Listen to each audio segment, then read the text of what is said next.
Yes, folks, we're not ripping off, musical legends this week. We are getting right to the point.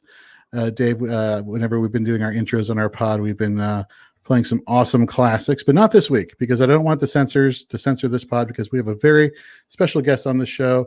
First, Brian Ford, Michael Bauer from the Dynasty Rewind podcast. Welcome. Dave Richard from CBS Fantasy. I'm very glad to have you back, my friend. Well, I'm great to be on with Brian and Michael. Happy to share the space with them. And it's always good to see and hear you, Jorge. Love how we met and how you've grown in the fantasy space since then. It's only been a couple of years, and I can't believe it. And looking forward to seeing what you do next. And always thrilled to come on with you.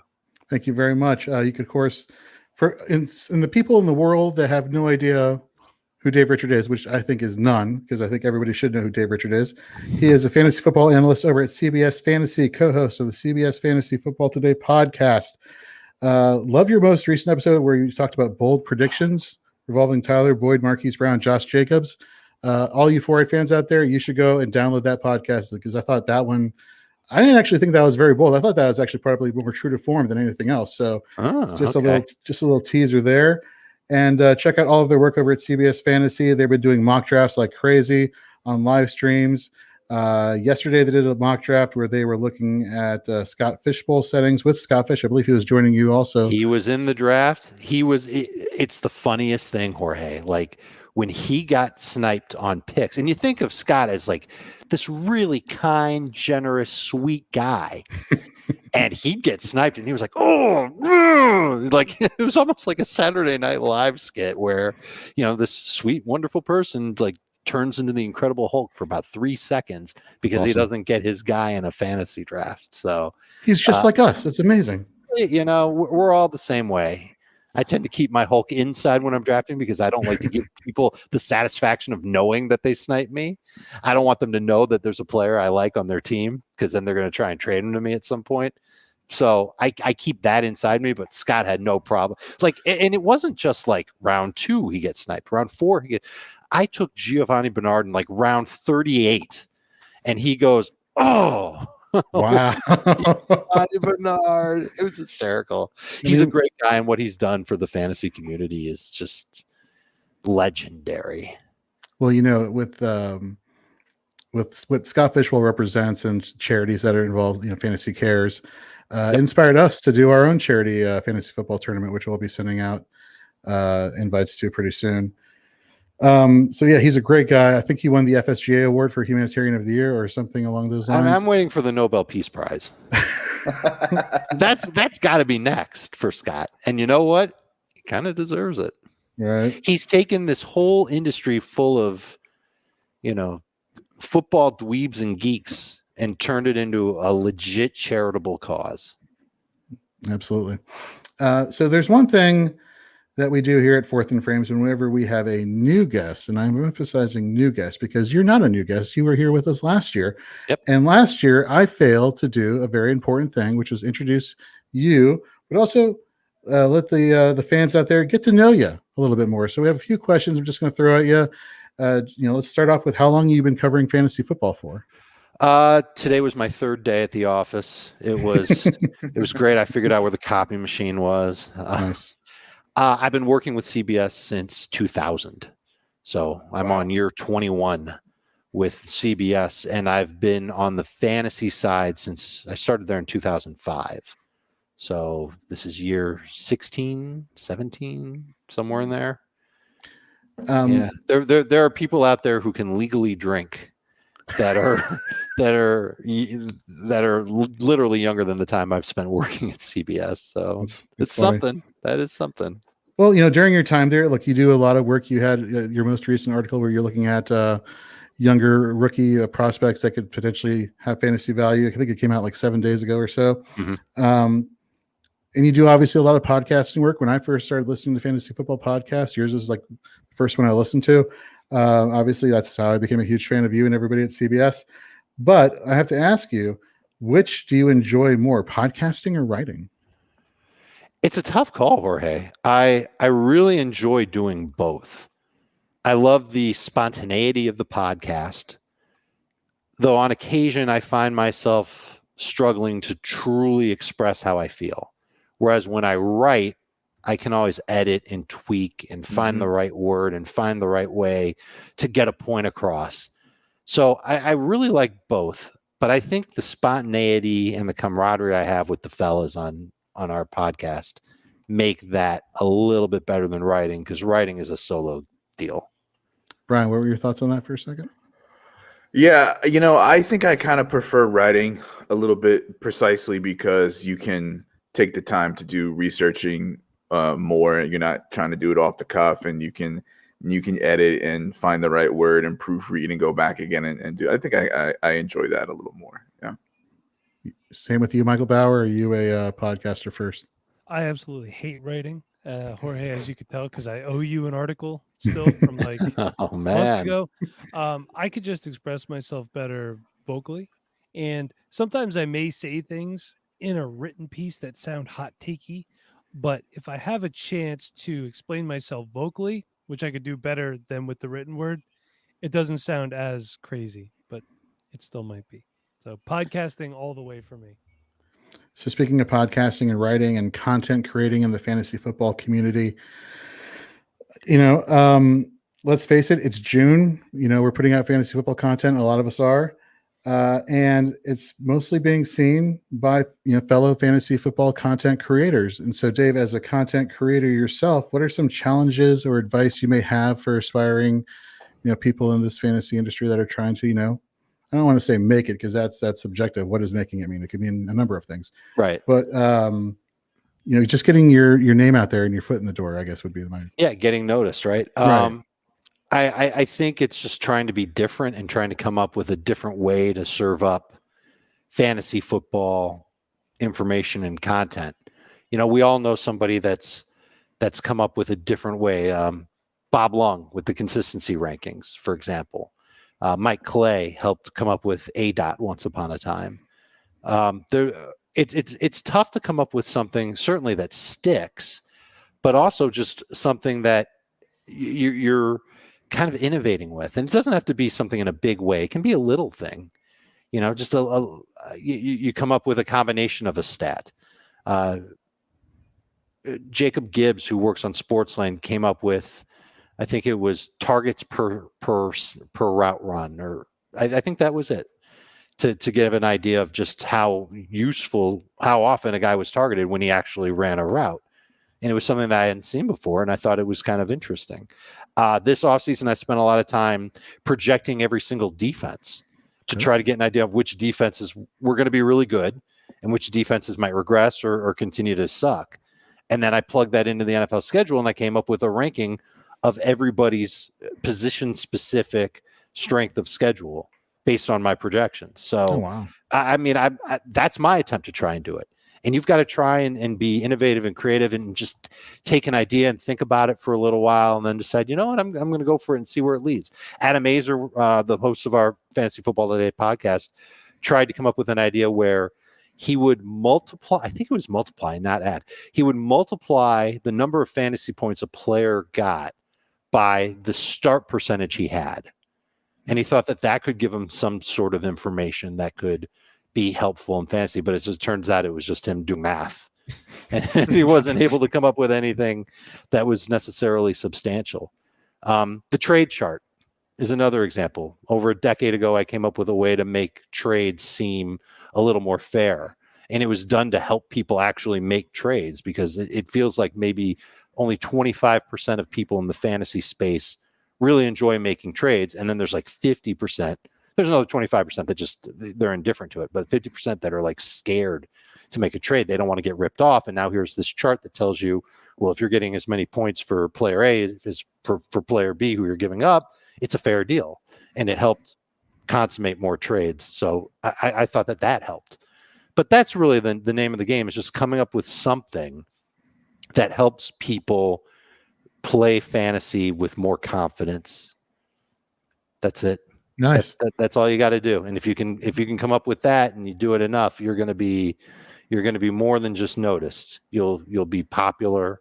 You'll be helping people. People love being helped in any walk of life. It doesn't matter if it's fantasy or, you work at a car dealership and a guy wearing glasses and a red T-shirt comes running up to you right as you're leaving your shift saying, I need help really bad, and they unlock their office. And that's what happened to me today, is that Nice. I needed help and I got it. Now I'm never going to forget this guy who helped me. So if you help people, they're going to remember you. So do that too, on top of trying to innovate and come up with stats or just ways to, make it easier for people to feel good about their fantasy teams. Help people, be there for them, answer their fantasy questions. Good call. Let's round out this getting to know Dave session. I never asked you who your favorite team is, and I don't remember listening on any of the podcast episodes where you've actually divulged that answer. Could you give the fans out there and answer that question? The answer is there is none. Is your fantasy football team? Is that the answer? It's usually the players who I tout during the week. That's usually because, look, man, Jorge, I'm in like 15 leagues. Sure. So I don't have one player that's on all 15 teams ever. Because by the time I get around to the player who I love to steal late and recommend as a sleeper to everybody, there's 2 or 3 other people that know in my team, in my leagues, and they're taking him before I can get him because they know that I want him. So it doesn't really help me to root for even like players on my very favorite fantasy team. If I set a lot of DFS lineups with a certain player, I'll root for that player. Sure. But usually it's, I told people to start Robbie Anderson this week. I really hope Robbie Anderson, catches a touchdown and gets 245 yards on 16 catches to go with it. So that's really what I root for. It's the only sport where I don't have a rooting team. Well, I feel sorry for our podcast co-host Brian Ford here, because I believe, and I could be off by maybe 1 or 2, but you're in 70 plus fantasy football leagues at this point now? No way. Yeah. I when I did a rostership percentage on players the other day, and I did the math, and I'm in 80 leagues. Wait, are those like best ball, or are we talking like typical fantasy leagues? Most of them are dynasty. There's a few best ball. Yeah. How do you set your lineups, dude? Yeah. Do you get up at 4 a.m. to start doing that? How do you do waivers? Yeah, it's gonna be rough. I wasn't in as many last year. I joined too many in the off season, so now I got to cut back next year. My God. Wow. Well, that impresses the hell out of me. I don't know how you're going to function. I'm single, no attacks. kids, just me and the dog. Like I'll be fine. I hope so. All right. Nice. Yeah, All right, let's get down to business, folks, because as we do here at Fourth and Frames, we like to get down to business and get you the information that you need to help win your fantasy football leagues, and then let you get on with your lives and have a good time. So our topic today is rookies we're excited for in 2021. And Dave, since you're a guest of honor, why don't you start us off, please? I get to pick any rookie I want. Anyone you want, sir. Anyone. Wow. Well, as much as I want to pick the quarterback on the Jets, Mhm. I'm going to go with the one that everybody's excited about, and that's Najee Harris, who enters the NFL with an incredible pedigree. He was one of the top prospects in the nation when he came out of high school. Obviously went to Alabama, played for several years at Alabama, did a great job there, and now finds himself with an unreal opportunity in Pittsburgh in an offense that I think is going to it's going to evolve in a positive way, but I really don't know how much it's going to change ultimately from last year to this year. There's going to be a lot more pre-snap movement and players moving around, but there's still going to be a lot of quick decisions and quick throws from Roethlisberger. But now he's got another person, in case he didn't have enough already with Deontay and Claypool and Juju and Ebron and James Washington. But now he's got Najee Harris there, and Najee's a good pass catcher out of the backfield. He's a smart player. He lacks a little bit of like top end speed, but he's still fast and he's strong. He's a tough runner, and track record of Steelers running backs under Mike Tomlin, we've seen it. They get a lot of work. So everything is setting up really nicely for Najee Harris to contend with the type of numbers that you would expect to see out of a first round pick. And I think it won't be surprising if he has a preseason where he breaks off a couple of nice runs, people start gravitating toward Najee Harris closer to 10th instead of maybe 15th or 18th, where his ADP is now. Honestly, the only concern I've got about Harrison, it's a big concern, is the offensive line. but maybe the Steelers fix that. There's a lot of free agents out there that are at least serviceable and better than a lot of the guys that they have now. They've got a great guard in DeCastro. They drafted a rookie, last name Green. He should be pretty good. Just not sure about those tackles and the other interior guard spot or center spot as it may turn out to be. We'll see where Green ends up playing. Well, Fairmouth, the tight end, is also a pretty good pass blocker also. Sure. And so when they go to 11 personnel, if it's not Ebron, it's Freiermuth, and he could be definitely helpful there. Yeah, that's a good point.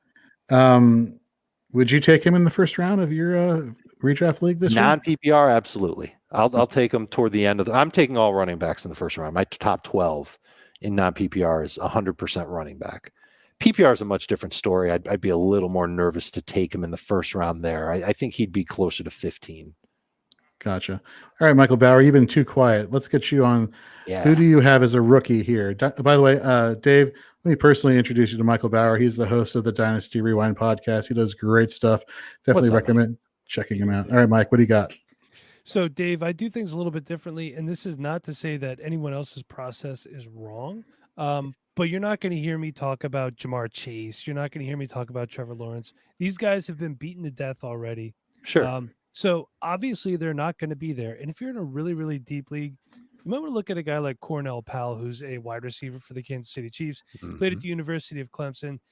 One of the things I said on our show is if he was not on Clemson's team, he probably would have been a first-round draft pick somewhere else. I think he's going to be a great slot receiver.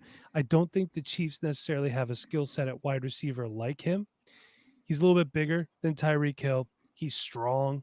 He's great in the open field. I feel like he is so much better than Mecole Hardman. Just peeking at the Kansas City Chiefs depth chart, look who he has to beat out. We're not going to say Tyreek Hill. He's obviously a stud. He's their 1A. He has to try to find his way around Mecole Hardman, who I think is just pure speed. I don't really think he's that talented of a player. So he has to beat out DeMarcus Robinson, Joe Fortson, Brian Pringle, Dalton Schoen, Marcus Kemp. I mean, I could go on. Antonio Callaway is on the roster as well, but I think he could be a really good steal. And for me, he's a great dynasty stash as well. But if there's any injuries in the Kansas City Chief wide receiver room, what's to say Cornell Powell can't smash this year? No, I like that. First of all, I applaud you for going after the rookies that are going to be, kind of under the radar. Now you're going to challenge me. You're going to challenge me to do that too, and maybe I will. My list, it's got a lot of names on it that you've already heard of. Powell caught my attention during the draft process for sure. Physical guy. I think he's pretty big, and I know that he had a very good training camp. But this is a Chiefs team where the targets are funneled primarily through Tyreek and Kelsey. And there's room for a third guy, but that third guy might get you 75 targets. So Powell might come in handy for like 2 or 3 weeks maybe during the season. I love the dynasty call. Right? What's that? Sometimes that's all you need. Sure. And Dave, can I ask you a question about your process? Yeah, sure. One of the things that I tell our listeners, and especially people that want to become an analyst, obviously I'm not getting paid for this. Don't waver when you feel a certain way. Right. People hate Cornell Powell on Twitter. So you know how it's trendy on Twitter to hate certain players. And remember when AJ Dillon was a thing, and then it was Irv Smith season for a while. Just because everybody else on Twitter hates a guy like Cornell Powell, this guy, that guy, if you like him, then just quietly acquire him everywhere. And then when people are like, I never heard of this guy, be like, well, here's my receipt. You know what I mean? I'm going to show it. Are you similar in that regard? Well, my receipt is having him on my fantasy team. So when I'm in my dynasty leagues and Powell is the guy that I want, I just make sure I take him at a spot where I know I will get him. And maybe there's some people in my league that'll say, why are you taking him there? And I don't care about that. And it's honestly, it's like the best feeling in the world when you're on a player. I'll give you an example from last year. It's not dynasty per se, but I was like the only guy that loved Tyler Higbee last year because everybody said, well, there's no way he's going to be able to replicate what he did at the end of 2019.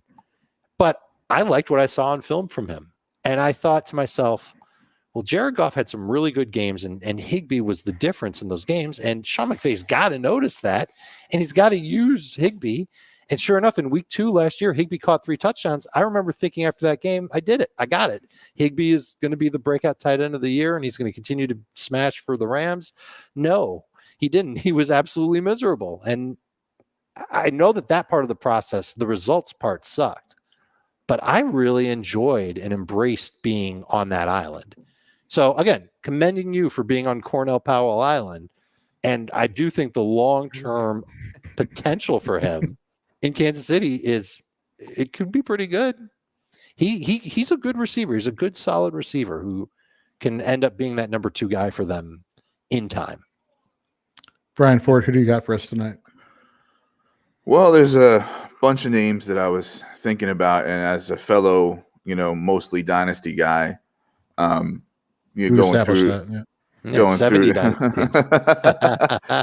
going through rookie drafts recently and that sort of thing. I'm going to go someone who I think is similar to Cornell Powell, and that's Amari Rodgers on the Green Bay Packers. He's short. He's only 5'9", but he's 212. He's got 3rd-round draft capital. And like Powell, he could walk into the wide receiver 2 spot, right? Like his competition is MVS and Alan Lazard. Probably a little better comp than Powell has in Kansas City.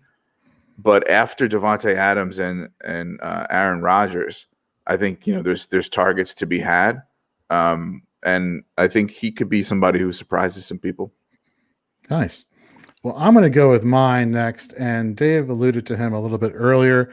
And in our pre-show meeting, I said to everybody, I'm going to bring up a rationale for a fantasy football player that I'm pretty sure nobody in the world of fantasy football has ever brought up, including you, Mr. Dave Richard. Mm-hmm. And that is, I want somebody at the quarterback position that is really streamable. I don't want somebody who's like, too flashy. I don't want somebody who's a poor performer, but really streamable that I can feel confident in when it comes to punting the quarterback position in my fantasy football draft, really loading up on running backs and wide receivers and some tight ends. And at the very last pick, okay, I guess I'll grab a quarterback. And that is, and maybe this is a slight to him or not, we'll find out. That is Jets quarterback Zach Wilson. One of the writers here, Teddy Ricketson, obviously he's not with us tonight, but some of his work is about to be, because he put out a great article over at fantasyandframes.com, which if you haven't checked fantasyandframes.com out, check it out. Look at our 4-eyed rookie snapshot articles. One of them is about Zach Wilson by Teddy. And let me just plug a few notes here from that article. In terms of how good Zach Wilson is, he completed 85% of his short to intermediate passes in college. That's 0 to 9 yards. That was 6th best amongst all quarterbacks in the NCAA. He was the top graded, according to Pro Football Focus, quarterback intermediate passes in 10 to 19 yards. He was the top graded quarterback in college football in passes of 20 yards or more. Now let's look at who's on this offense. You got Jamison Crowder back. They worked out that contract situation. So, okay, well, there you go. That's your short to intermediate passing volume right there, because I don't know who the Jets have at tight end, and I don't care who the Jets have at tight end. I feel like Crowder, he owns that middle of the field. Yes, I would assume that Michael. Thank you.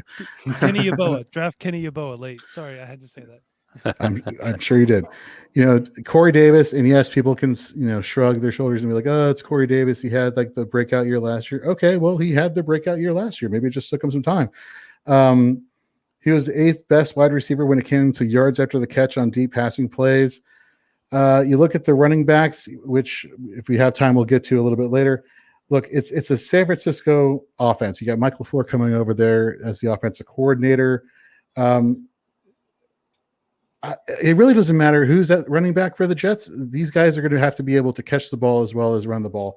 And so, yes, the Jets last year had the 31st ranked pass blocking unit. That's obviously not good for a rookie quarterback, but they also quietly the past few years have been bolstering their offensive line this year with drafting guard Elijah Vera Tucker with their 1st round pick.